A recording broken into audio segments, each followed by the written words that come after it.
உற்றாரை யான் வேண்டேன் ஊர் வேண்டேன் பேர் வேண்டேன் கற்றாரை யான் வேண்டேன் கற்பனவும் நீ அமையும் குற்றாலத் தமந்துரை கூத்தா உன் குறைகழற்கே கற்றாவின் மனம் போல கசிந்துருக வேண்டுவனே.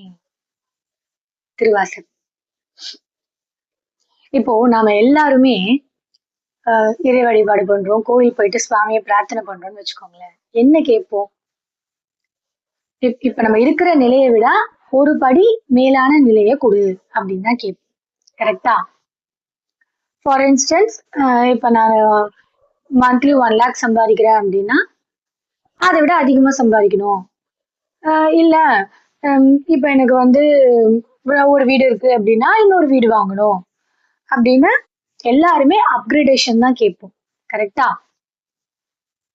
பட் மாணிக்கவாசகர் என்னை வந்து அக்ரணையா மாத்திருங்கிறாரு. எனக்கு இந்த உயர்தினையே வேண்டாம், ஏன்னா உன்னை வந்து அடையறதுக்கு நான் எதுல இருந்தெல்லாம் எஸ்கேப் ஆனேன் தெரியுமா அப்படின்னு அவர் போடுற லிஸ்ட்ல அறம், பாவம், பசி, தூக்கம், பொண்ணுங்க, அறிவு, இதெல்லாம் தான் என்ன உன்கிட்ட கொண்டு வந்து சேர்க்கறதுக்கு தடையா இருந்தது. இது எல்லாத்துல இருந்து எஸ்கேப் ஆகிதான் நான் உன் திருவடியை வந்து சேர்ந்தேன்.